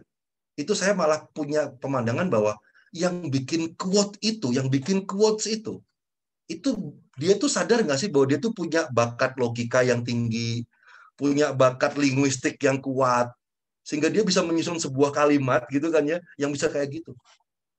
Jadi kita harus membedakan terlebih dahulu antara original potential dengan effort. Saya setuju Pak Rasdianto bahwa semua orang harus keluar dari zona nyaman. Setuju, saya setuju Pak. Setuju. Contoh yang paling sederhana, anak saya pas kuliah itu ya Pak ya, anak saya pas kuliah, saya tahu itu sudah jurusan kesenangan dia, ya. Dan buat dia lebih mudah melakukannya, walaupun itu berat gitu loh Pak, walaupun itu berat. Saya tahu kok Pak, dia jadi salah satu, bisa dibilang ini, salah satu hal yang menjadi hal yang sangat menantang bagi anak-anak fotografi ujian akhir itu adalah itu Pak, ujian akhirnya itu menakutkan sekali Pak. Jadi kalau bisa dilihat itu memang kita akuin biayanya gede banget. Jadi itu harus nyewa make up artis, harus nyewa studio, harus nyewa apa, semuanya itu Pak. Cuman karena anak saya sudah passionate di situ ya Pak ya, bisa dibilang dia cuma keluarin duit berapa? 750.000 atau 1 juta gitu Pak. Karena make up artisnya temannya dia, yang punya studio temannya dia. Ya, yang punya kostum temennya dia, modelnya pacarnya dia Pak. Oh. Kerja kerasnya nggak hilang Pak, kerja kerasnya tidak hilang, tidak. Keluar dari zona nyamannya juga tidak hilang. Pak susah, saya juga paham itu susah loh Pak, dia bisa melakukan itu dia susah gitu ya Pak ya. Cuman karena dia passionate, dia tuh kayak semacam punya tenaga baru yang lebih kuat, gitu Pak. Jadi saya setuju, statement Bapak saya setuju sekali. Bahwa orang harus keluar dari zona nyaman. Betul, saya setuju, betul. Nah, dalam konteks motivasi. Dia harus come out. Tapi kalau saya bicara tentang optimalisasi, Pak Rasdianto ini Pak Rasdianto ini adalah satu-satunya siswa di kelas kita sekarang yang bisa menjawab trigonometri, Pak. Jadi susah itu loh Pak, itu Pak Rasdianto. Jadi angle-nya akan berbeda ya Pak Rasdianto ya. Gitu ya Pak ya? Sip ya Pak ya? Sip. Gimana saya SDH ortu mau jadi sudah tua mau tes sidik jari. Boleh Bu, siapa bilang nggak boleh? Saya aja baru memahami diri saya dengan artinya lebih kompleks ya, kira-kira sekitar 8 tahunan lah. Terus cuman program sidik jari itu orang dewasa lebih ke arah self knowing. Self knowing itu bahasa nggak enaknya tahu diri. Paham, dia paham dalamnya dia. Oke, bagaimana menemukan passion anak jika selalu ditanya tidak tahu? Sekarang masih mau kuliah atau ambil jurusan apa? Jawab nggak tahu. Pertanyaannya sebenarnya ini jadi pertanyaan tambahan lagi. Saya malah mau nanya balik sama Bu Sulis. Hubungan ibu sama anak baik nggak? Dia cukup trust nggak untuk mengatakan apa adanya ketika dia mau cerita sama ibu bisa terima? Oke, itu faktor dalam dulu. Gitu ya. Dan ada memang orang-orang yang berkarakter bakat generalis itu istilah gini, orang-orang generalis itu harus kayak semacam punya berbagai macam kesempatan terlebih dahulu, ikut banyak kegiatan terlebih dahulu, kenyang dengan banyak kegiatan terlebih dahulu, dia baru ingat, oh ini saya. Ada seperti itu. Kalau yang spesialis gampang, comot beres. Ya. Nah, kalau Bu sudah di Surabaya, mau ketemu sama saya, boleh Bu. Tanggal 1, tanggal 2 saya di Surabaya, Bu. Oke? Pucuk dicinta ulam tiba. Yang kota lain sabar. Pak Tunggul cuma 1. Ya. Oke. Ibu Jen. Sore Pak, testimoni sedikit. Banyak juga boleh Bu. Sebelum ikut ini, saya dan istri sudah pernah ikutan fingerprint. Oke, ya. Oke. Sudah ngerti beberapa bulan yang lalu. Sama saya Bu, kayaknya ya Bu. Iya deh kayaknya deh. Lupa inget. Menurut kami begitu bagus juga Pak. Untuk kita sebagai orang tua, sebagai suami istri. Bagaimana cara berpikir istri saya. Bagaimana cara bertindak dengan baik. Aduh, terima kasih banyak Bu. By the way, saya satu pertanyaan. Waktu saya ambil full, kok tidak ada penjurusan kuliah seperti yang tadi sempat coba tunjukin sama saya reportnya Ibu. Ya, saya pengen tahu programnya yang mana, karena ini pasti ada semua. Ya, pasti ini ada semua. Kecuali kalau masih ikutan program yang harga yang lama atau apa namanya, atau program yang mungkin yang trial yang 100.000 ya. Ya kalau 100.000 saya dikasih penjurusan, terus saya dimarahin Pak Jarot. Pak Tunggul terlalu baik jadi orang. 100.000 dikasih penjurusan. Terima kasih banyak Ibu. Terima kasih buat testimoninya Bu. Pak, anak saya kelas 3 SD susah menghafal, khususnya matematika atau mencongak. Kalau menghitung bisa. Susah menghafal, oke. Kalau menghitung bisa, jadi harus dihitung apa yang dia lihat. Seperti anaknya sudah berusaha, tapi sepertinya tipenya bukan yang menghafal atau mencongak. Tapi dari guru mewajibkan untuk bisa mencongak. Karena kalau harus menghitung jadinya lama dan tertinggal. Masalah lain yang timbul karena tertekan, misalkan karena mencongak anak jadi stres. Tip dan gaya belajar seperti apa yang solusinya tepat? Oke. Jadi biasanya ya Ibu ya, orang-orang yang punya masalah dengan menghafal itu berarti dia punya masalah dengan auditorinya. Auditori itu dengan area suara dan pendengaran. Masalahnya itu dulu, suara dan pendengaran. Suara dan pendengaran. Ya. Ini mah bukan berarti anak Ibu budek atau tuli loh ya, bukan. Bukan itu maksudnya, bukan itu.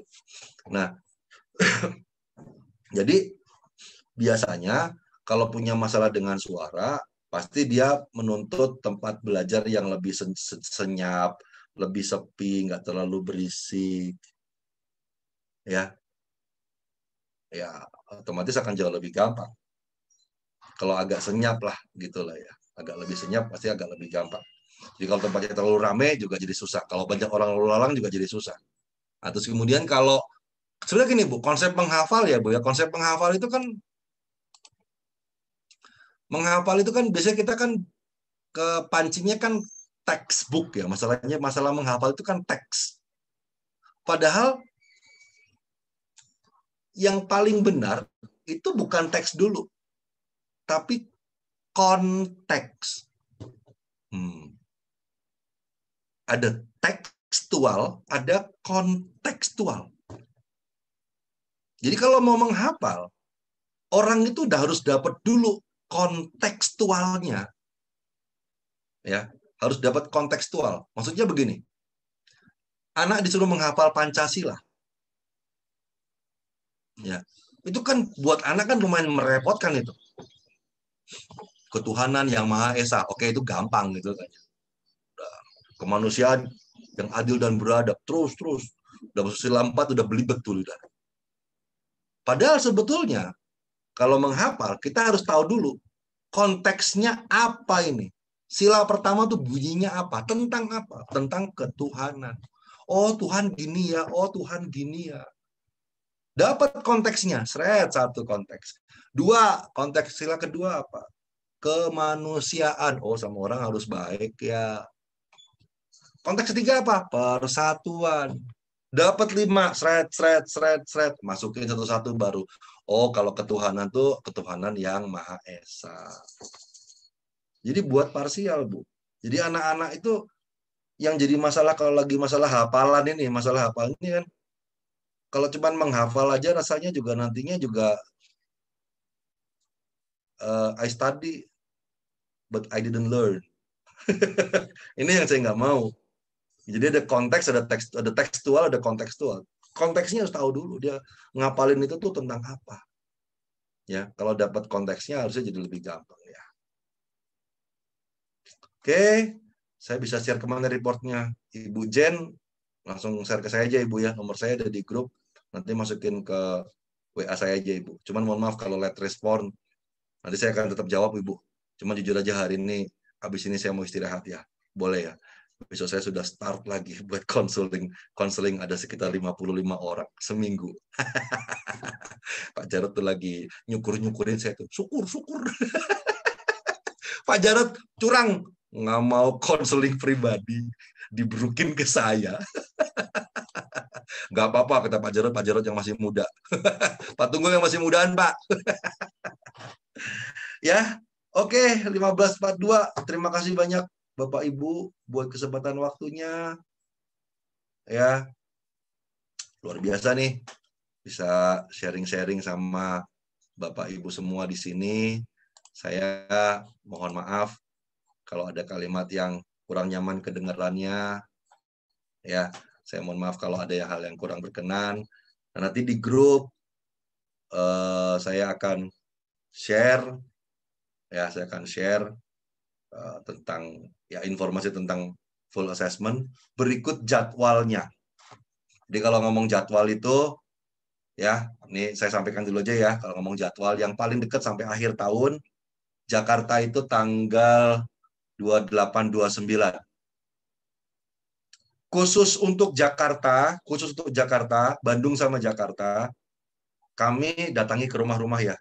Karena posisi Jakarta masih dalam kondisi yang dalam kondisi pandemi masih nggak enak buat saya untuk datang ketemuan di satu tempat. Jadi kalau buat Jakarta kita jemput ke rumah pengambilan sidik jarinya. Ya, cuman buat Jabodetabek ya sama Bandung tanggal 28-29 ya 28-29 ya termasuk Tangerang Selatan ya. Terus kemudian setelah itu Surabaya 1 sama 2. 1-2 Desember Surabaya. 1-2 Desember Surabaya. Tanggal 3 Jember, Jawa Timur. Jember. Tanggal 4 Banyuwangi. Tanggal 5 dan tanggal 6 Denpasar, Bali. Ya. Saya mau ngambil sidik jari sambil berjemur pantai. Medan, mudah-mudahan tahun depan sudah bisa sampai Medan ya Ibu ya. Kira-kira mudah-mudahan di bulan Maret atau April lah. Lagi saya jadwalkan kok. Cuman yang jelas kalau untuk Januari, untuk daerah untuk Sumatera, saya layani Lampung dan Palembang untuk Sumatera. Ya, Pak Jarod, silakan munculkan dirimu Pak. Oke, ya terima kasih Pak Tunggul sudah berbagi ilmu ya. Jadi Bapak Ibu semuanya itu dari sisi pendekatan otak ya. Nah, nanti kalau masih ada pertanyaan lagi kan masih akan ada satu sesi lagi, tapi setelah anak Bapak Ibu semuanya dianalisa sidik jari untuk motivasi. Yang kemarin saya bilang otak itu ada afektif gitu ya. Jadi anak itu mengambil keputusan karena seneng, karena logis, ya, atau karena ada untungnya. Nah itu nanti digunakan kalau begitu cara memotivasinya demikian. Jadi detail mengenai hal itu masih ada sesi yang ketiga setelah setiap anak dites. Nah kalau nanti kan sudah mendapat gambaran lebih lengkap begini kan, makanya tadi misalnya Pak Johan Arifin kan tanya ya, saya mau nambah 3 gitu. Kalau saran saya sebenarnya jangan nambah 3 yang free test ya, mendingan masuk ke full assessment karena sebenarnya kalau mau free test lagi ya daripada nambah ikut aja seminar nanti dapat buku lagi 1. Tiap bulan ada seminar tambah 1 buku tambah 1 anak. Tapi menurut saya kalau udah mulai terbuka dan ada memang kepentingan ya dan ada berkat juga untuk tes, ya saya sih menyarankan ambil full assessment. Kalau Pak Johar, Pak Jarod, maaf, saya nggak apa-apa nyebutin harga di sini, Pak. Kayaknya mereka tak mau. Silakan Pak, boleh. Oh, mereka mau bertanya kayaknya, Pak. Baik. Untuk Pulau Jawa ya, untuk Pulau Jawa harga full report itu 950.000. Pulau Jawa. Untuk Bali dan Sumatera bagian selatan sampai Palembang itu harganya 1 juta.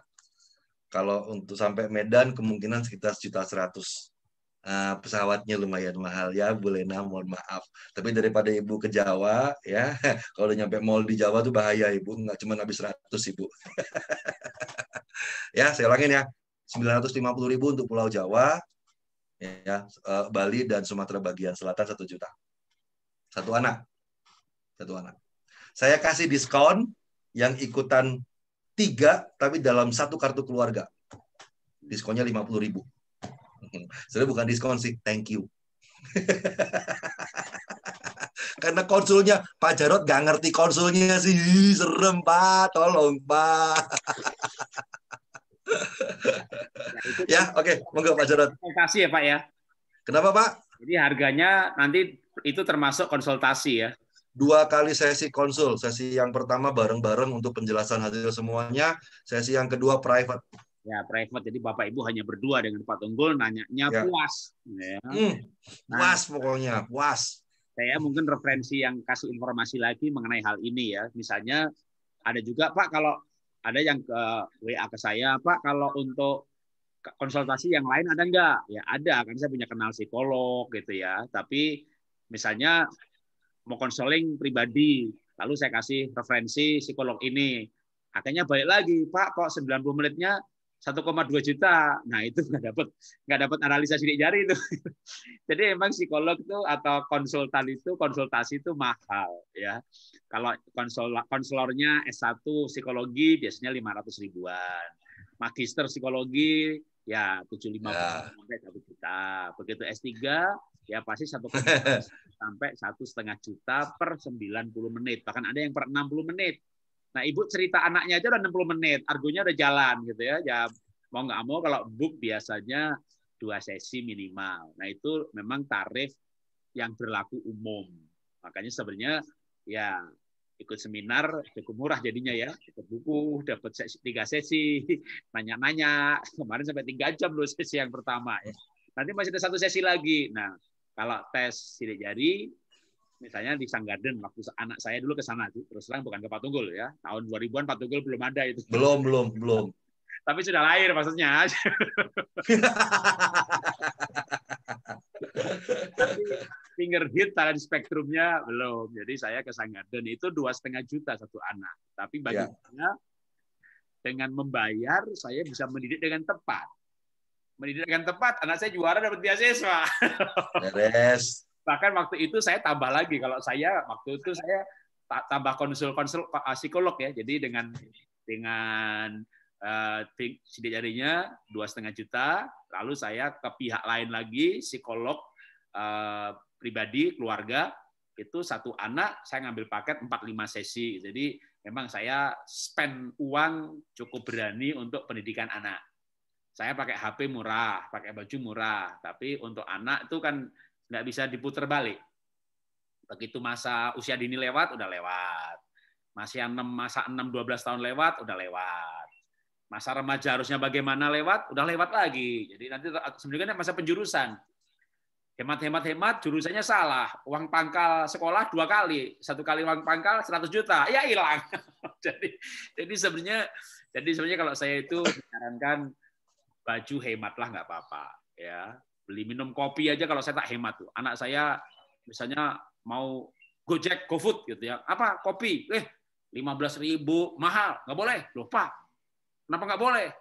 Itu beli ke Indomaret, kopi tubruk cuma 12.000 bisa 10 gelas. Jadi saya itu minum kopi aja. Namanya saya itu minum kopi kafe itu kagak pernah, saudara. 15.000 tak irit-irit itu gitu ya. Tapi untuk yang perlu gitu ya. Pak Jarod, boleh ngasih masukan dikit ya Pak ya? Karena ini kepikiran sama saya Pak. Ya. Hati-hati ketika kita mengatakan berhemat. Hati-hati. Ini ini tambah ilmu aja. Ya. Hati-hati ketika mengatakan berhemat. Ya.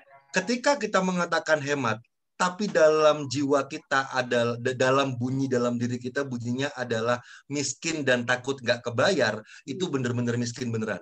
Ya. Tapi kalau Pak Jarod, saya yakin bunyinya nggak begitu. Saya hemat oleh karena saya mengalokasikan untuk sesuatu yang lebih besar. Yes. Jadi awas, hati-hati dengan kata hemat. Masalahnya ini banyak orang mengidolakan Pak Jarod, tapi dia bilang, saya mau hemat gitu kayaknya, tapi ternyata dalam dirinya isinya kemiskinan. Ya. Susah itu, Pak. Betul. Jadi kita Bener, Pak. Untuk yang perlu jangan berhemat, ya. Untuk assessment kan perlu, ya. Banyak orang kalau baju kan menurut saya itu lebih senang grammatik apa sederhana, jangan hedon gitu kan ya. Tapi untuk memberi, wah saya itu bangun sekolah di pedalaman udah 20 juta. Kalau satu sekolah ada yang 100 juta, ada yang 200 juta. Kalau saya tuh nggak bangun sekolah di pedalaman, saya bisa beli Jaguar. Jaguar kan cuma 4-5 miliar. Ya. Yeah. Jadi kalau saya setiap tahun bantu di pedalaman bisa 400-500 juta. Jadi saya tuh mengajarkan, nah ini sebenarnya hal-hal seperti ini tuh kalau kembali ke sesi pertama kemarin, itu nilai hidup.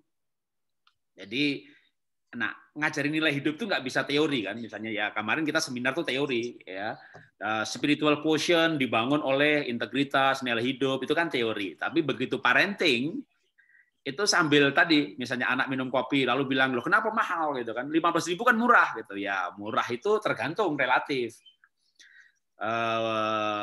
Untuk hal yang lebih mahal secara harga, tapi kalau berguna itu bisa murah. Nah, dari hanya masalah soal beli kopi, tapi dari situ nanti bisa muncul pembicaraan yang berupa nilai. Nah, tentu nggak semuanya harus begitu gitu ya, tapi kadang-kadang kita kasih trigger supaya apa? Sebenarnya supaya masuk ke pembicaraan. Nanti anak itu akhirnya akan selalu, kalau nanti dia dewasa, dia bisa berpikir esensi. Oke, contoh lagi misalnya beli sepeda. Saya punya duit untuk beli sepeda yang 40 juta, 50 juta, ya. Tapi saya beli yang 2 juta. Jadi waktu anak saya pulang dari Melbourne, wah apalagi waktu di Melbourne dia biasa minum kopi itu $6. Jadi waktu di Indonesia 15.000 itu bagi dia murah banget itu. Pak ini cuma $1,5 gitu. Tak kasih tahu yang lebih murah ya, gitu. Tak ajari dia beli kopi tubruk. Kalau nggak mau yang murah 15.000, yang premium dah, ya kopi premium tapi kopi tubruk itu udah dapat 60.000, itu dapat 10 gelas. Jadi per gelasnya kan cuma 6.000. Waktu dia rasain begitu, ya ini nggak kalah juga ya sama yang segelas 50.000. Itu saya ngajarin begitu. Lalu misalnya contoh waktu dia ngajak beli sepeda, kan anak saya itu kan kuliah di luar negeri semuanya, jadi otaknya tuh dolar, gitu kan. Jadi waktu beli sepeda gitu kan memang ya namanya anak muda ya.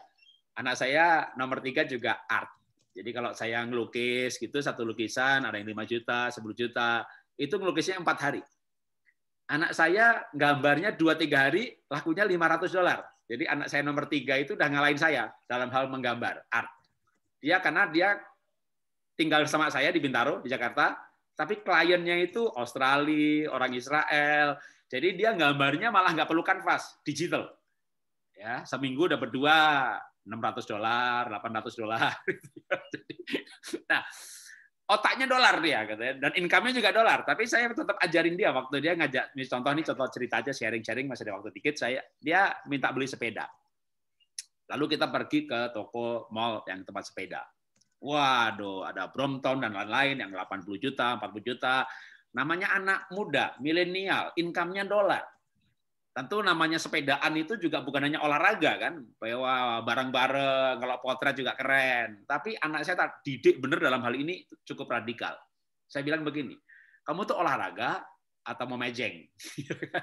Orang lain itu sepedaan, habis potret, lebih lama makan bubur sama kopinya gitu ya. Badannya rontok juga, nggak sehat-sehat juga. Namanya olahraga itu esensinya kesehatan. Jadi tujuannya apa? Bakar energi. Lalu saya ngobrol sama dengan penjual sepedanya. Ini yang 60 juta ini istimewanya apa? Oh ini Pak, Bapak angkat Pak. Wah enteng banget. Ini tuh bukan cuma beratnya loh Pak yang enteng, genjotnya juga enteng. Oh berarti kalau sepedaan 1 jam, genjotnya enteng, energi yang dibakar sedikit. Oh, kalau gitu saya nggak beli yang ini malah menyalahi esensi. Ada nggak yang genjotnya kencang berat gitu? Ini Pak murah, ini Pak 2 juta. Ini genjotnya berat ini Pak. Gitu. Saya bilang sama anak saya, kamu mau kurus kan? Karena anak saya cewek. Mau kurus, bakar kalori 800, kalau saya cukup 400 kalori sehari. Anak saya itu targetnya 800 kalori sehari. Oke, saya bilang beli yang 2 juta. Kamu sepedaan, pasti kebakar tuh 800 kalori. Akhirnya dia beli yang 2 juta. Nah, 80 juta, dapat 40 loh sepeda, ya kan? Tapi anak milenial dengan income dolar, nggak mudah untuk bisa memberikan suggestion, nasihat, hidup sederhana, di mana nanti dia pergi sepeda, temannya 20 juta, 80 juta, dia 2 juta. Itu keputusan untuk berani hidup seperti itu tuh harus sampai pada nilai. Nah, itulah yang sekali kenapa parenting mendidik anak menjadi juara hidup. Itu harus sampai pada kedewasaan, kalau Pak Tunggul tadi katakan keseimbangan kecerdasan. Nah, kecerdasan yang mendukung keberhasilan justru kecerdasan spiritual, kecerdasan emosi. Nanti saya akan post di grup ya, saya ada beberapa insight mengenai mendidik anak cerdas emosi gitu ya. Nanti saya akan post berkala. Jadi kalau Bapak Ibu nggak live grup ya 2-3 hari sekali supaya nggak blok blenak gitu, nanti saya akan post berkala. Mendidik anak cerdas emosi, mendidik anak yang emosian, cara tips untuk ibu didik anak laki atau ibu didik anak perempuan. Itu beda-beda tipsnya. Jadi saya akan mencoba nanti untuk post berkala ya tips-tips parenting, sehingga sebenarnya sekali ikut seminar masuk komunitas. Jadi WA group kita biar jadi komunitas. Tapi kalau Bapak Ibu yang udah ikut seminar sebelumnya, nanti postnya kan sama, pilih salah satu aja ya, boleh live yang mana supaya kita menjadi sebuah komunitas. Ya, syukur-syukur nanti udah nggak pandemi, kita bikin seminar offline ya di kota-kota tertentu ya bisa ketemu deh. Ya. Ya, dari saya cukup sekian. Terima kasih. Nanti info selanjutnya ada di WA Group. Ya, terima kasih.